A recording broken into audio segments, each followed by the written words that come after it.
Chapter 11. On the Doorstep. In 2 days going, they rode right up the long lake and passed out into the river running. And now they could all see the lonely mountain, towering grim and tall before them. The stream was strong, and they're going slow. At the end of the third day, some miles up the river, they drew in to the left or western bank and disembarked. Here they were joined by the horses, with other provisions and necessaries, and the ponies for their own use that had been sent to meet them. They packed what they could on the ponies, and the rest was made into a store under a tent. But none of the men of the town would stay with them even for the night so near the shadow of the mountain. Not at any rate until the songs have come true, said they. It was easier to believe in the dragon, and less easy to believe in Thorin in these wild parts. Indeed, their stores had no need of any guard, for all the land was desolate and empty. So their escort left them, making off swiftly down the river and the shoreward paths, although the night was already drawing on. They spent a cold and lonely night, and their spirits fell. The next day they set out again. Balin and Bilbo rode behind, each leading another pony heavily laden beside him. The others were some way ahead, picking out a slow road, for there were no paths. They made northwest, slanting away from the river running, and drawing ever nearer and nearer to a great spur of the mountain that was flung out southwards towards them. It was a weary journey, and a quiet and stealthy one. There was no laughter or song or sound of harps, and the pride and hopes which had stirred in their hearts at the singing of old songs by the lake died away to a plodding gloom. They knew that they were drawing near to the end of their journey, and that it might be a very horrible end. The land about them grew bleak and barren, though once, as Thorin told them, it had been green and fair. There was little grass, and before long there was neither bush nor tree, and only broken and blackened stumps to speak of ones long vanished. They were come to the desolation of the dragon, and they were come at the waning of the year. They reached the skirts of the mountain all the same, without meeting any danger or any sign of the dragon, other than the wilderness he had made about his lair. The mountain lay dark and silent before them, and ever higher above them. They made their first camp on the western side of the great southern spur, which ended in a height called Ravenhill. On this there had been an old watch-post, but they dared not climb it yet, it was too exposed. Before setting out to search the western spurs of the mountain for the hidden door, on which all their hopes rested, Thorin sent out a scouting expedition to spy out the land to the south where the front gate stood. For this purpose he chose Balin and Fili and Kili, and with them went Bilbo. They marched under the grey and silent cliffs to the feet of Ravenhill. There the river, after winding a wide loop over the valley of Dale, turned from the mountain on its road to the lake, flowing swift and noisily. Its bank was bare and rocky, tall and steep above the stream, and gazing out from it over the narrow water, foaming and splashing among many boulders, they could see in the wide valley shadowed by the mountain's arms the grey ruins of ancient houses, towers, and walls. There lies all that is left of Dale, said Balin. The mountain sides were green with woods, and all the sheltered valley rich and pleasant in the days when the bells rang in that town.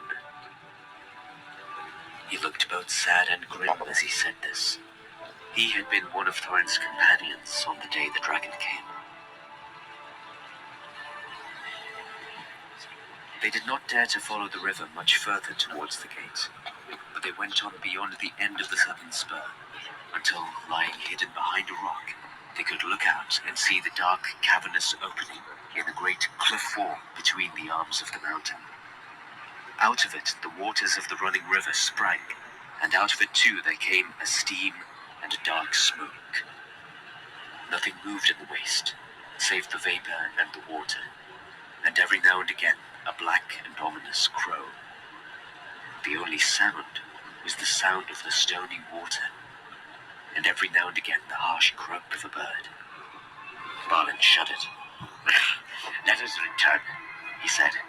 We can do no good here. And I don't like these dark birds. They look like spies of evil. The dragon is still alive and in the halls under the mountain then. Or I imagine so from the smoke, said the hobbit. That does not prove it, said Balin, though I don't doubt you are right. But he might be gone away some time, or he might be out on the mountainside keeping watch.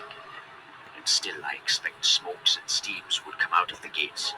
All the halls within must be filled with this foul reek.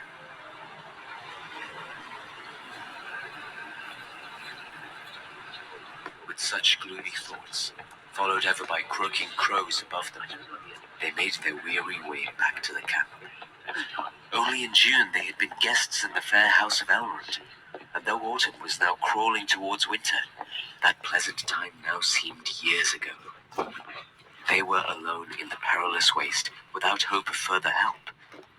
They were at the end of their journey, but as far as ever, it seemed, from the end of their quest. None of them had much spirit left. Now, strange to say, Mr. Baggins had more than the others. He would often borrow Thorin's map and gaze at it, pondering over the runes and the message of the moonlight as Elrond had read. It was he that made the dwarves begin the dangerous search on the western slopes for the secret door. They moved their camp then to a long valley, narrower than the great dale in the south where the gates of the river stood, and walled with lower spurs of the mountain. Two of these here thrust forward west from the main mass in long, steep-sided ridges that fell ever downwards towards the plain. On this western side, there were fewer signs of the dragon's marauding feet, and there was some grass for their ponies. From this western camp, shadowed all day by cliff and wall until the sun began to sink towards the forest, day by day they toiled in parties searching for paths up the mountainside. If the map was true, somewhere high above the cliff at the valley's head must stand the secret door. Day by day, they came back to their camp without success. But at last, unexpectedly, they found what they were seeking. Fili and Kili and the hobbits went back one day down the valley and scrambled among the tumbled rocks at its southern corner. About midday, creeping behind a great stone that stood alone like a pillar, Bilbo came on what looked like rough steps going upwards. Following these excitedly, he and the dwarves found traces of a narrow track, often lost, often rediscovered, that wandered on to the top of the southern ridge and brought them at last to a still narrower ledge, which turned north across the face of the mountain. Looking down, they saw that they were at the top of the cliff at the valley's head, and were gazing down onto their own camp below. Silently, clinging to the rocky wall on their right, they went in single file along the ledge, till the wall opened, and they turned into a little steep-walled bay, grassy-floored, still and quiet. Its entrance, which they had found, could not be seen from below because of the overhang of the cliff, nor from further off because it was so small that it looked like a dark crack and no more. It was not a cave, and was open to the sky above, but at its inner end, a flat wall rose up that in the lower part, close to the ground, was as smooth and upright as mason's work, but without a joint or crevice to be seen. No sign was there of post or lintel or threshold, nor any sign of bar or bolt or keyhole. Yet they did not doubt that they had found the door at last. They beat on it, they thrust and pushed at it, they implored it to move, they spoke fragments of broken spells of opening, and nothing stirred. At last, tired out, they rested on the grass at its feet, and then at evening began their longer climb down. There was excitement in the camp that night. In the morning, they prepared to move once more. Only Bofa and Bomba were left behind to guard the ponies and such stores as they had brought with them from the river. The others went down the valley and up the newly found path, and so to the narrow ledge. Along this, they could carry no bundles or packs, so narrow and breathless was it, with a fall of 150 feet beside them onto sharp rocks below. But each of them took a good coil of rope wound tight about his waist, and so at last, without mishap, they reached the little grassy bay. There they made their third camp, hauling up what they needed from below with their ropes. Down the same way, they were able occasionally to lower one of the more active dwarves, such as Keely, to exchange such news as there was, or to take a share in the guard below, while Bofa was hauled up to the higher camp. Bomba would not come up either the rope or the path. Oh, I am too fat for such fly walks, He said. I should turn dizzy and tread on my beard, and then you would be 13 again. And the knotted ropes are too slender for my weight. Luckily for him, that was not true, as you will see. In the meanwhile, some of them explored the ledge beyond the opening, and found a path that led higher and higher onto the mountain. But they did not dare to venture very far that way, nor was there much use in it. Out up there, a silence reigned, broken by no bird or sound except that of the wind in the crannies of stone. They spoke low, and never called or sang, for danger brooded in every rock. The others, who were busy with the secret of the door, had no more success. They were too eager to trouble about the runes or the moon letters, but tried without resting to discover where exactly in the smooth face of the rock the door was hidden. They had brought picks and tools of many sorts from Laketown, and at first they tried to use these, but when they struck the stone, the handles splintered and charred their arms cruelly, and the steel heads broke or bent like lead. Mining work, they saw clearly, was no good against the magic that had shut this door, and they grew terrified, too, of the echoing noise. Bilbo found sitting on the doorstep lonesome and wearisome.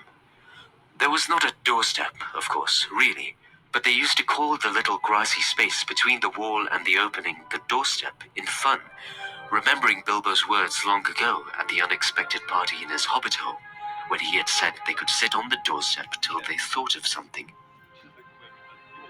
And sit and think they did, or wandered aimlessly about, and glummer they became.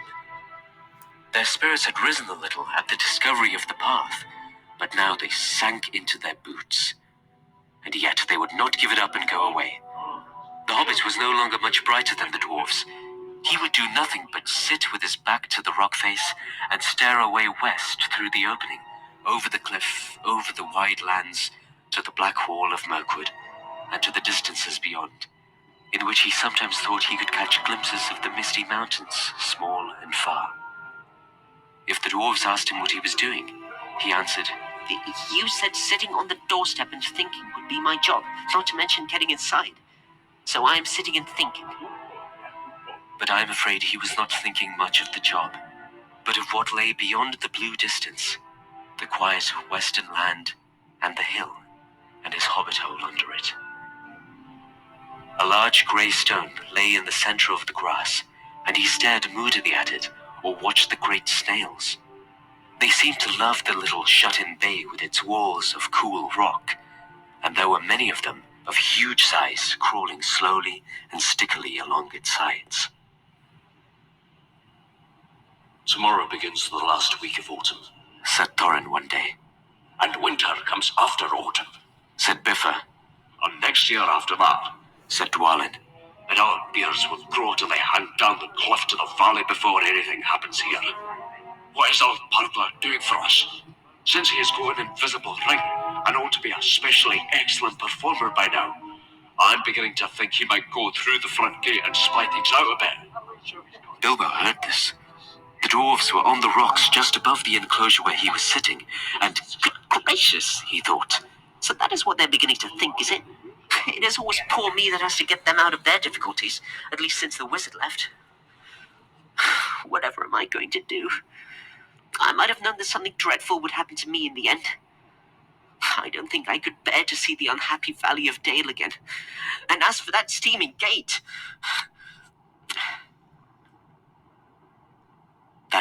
he was very miserable and hardly slept. Next day, the dwarves all went wandering off in various directions. Some were exercising the ponies down below, some were roving about the mountainside.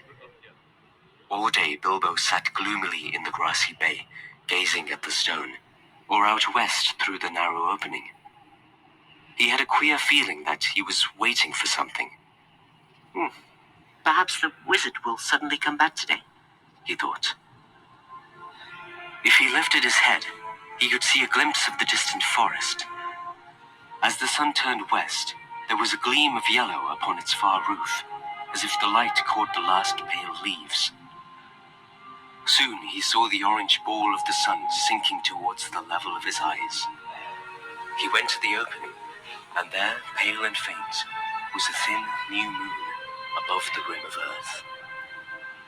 At that very moment, he heard a sharp crack behind him. There, on the grey stone in the grass, was an enormous thrush, nearly coal-black, its pale yellow breast freckled with dark spots. Crack! It had caught a snail and was knocking it on the stone. Crack! Crack! Suddenly, Bilbo understood. Forgetting all danger, he stood on the ledge and hailed the dwarves, shouting and waving. Those that were nearest came tumbling over the rocks and as fast as they could along the ledge to him, wondering what on earth was the matter. The others shouted to be hauled up the ropes, except Bomber, of course. He was asleep. Quickly, Bilbo explained. They all fell silent. The hobbits standing by the grey stone, and the dwarves with wagging beards watching impatiently. The sun sank lower and lower, and their hopes fell. It sank into a belt of reddened cloud and disappeared. The dwarves groaned, but Bilbo stood almost without moving. The little moon was dipping to the horizon. Evening was coming on. Then suddenly, when their hope was lowest, a red ray of the sun escaped like a finger through a rent in the cloud. A gleam of light came straight through the opening into the bay and fell on the smooth rock face. The old thrush, who had been watching from a high perch with beady eyes and head cocked to one side, gave a sudden trill. There was a loud crack. A flake of rock split from the wall and fell. A hole opened suddenly about 3 feet from the ground. Quickly, trembling lest the chance should fade, the dwarves rushed to the rock and pushed. In vain. The key! Cried Bilbo. Where is Thorin? Thorin hurried up. The key! Shouted Bilbo. The key that went with the map! Try now while there is still time! Then Thorin stepped up and drew the key on his chain from round his neck. He put it to the hole. It fitted and it turned. Snap! The gleam went out. The sun sank. The moon was gone. And evening sprang into the sky. Now they all pushed together. And slowly, a part of the rock wall gave way.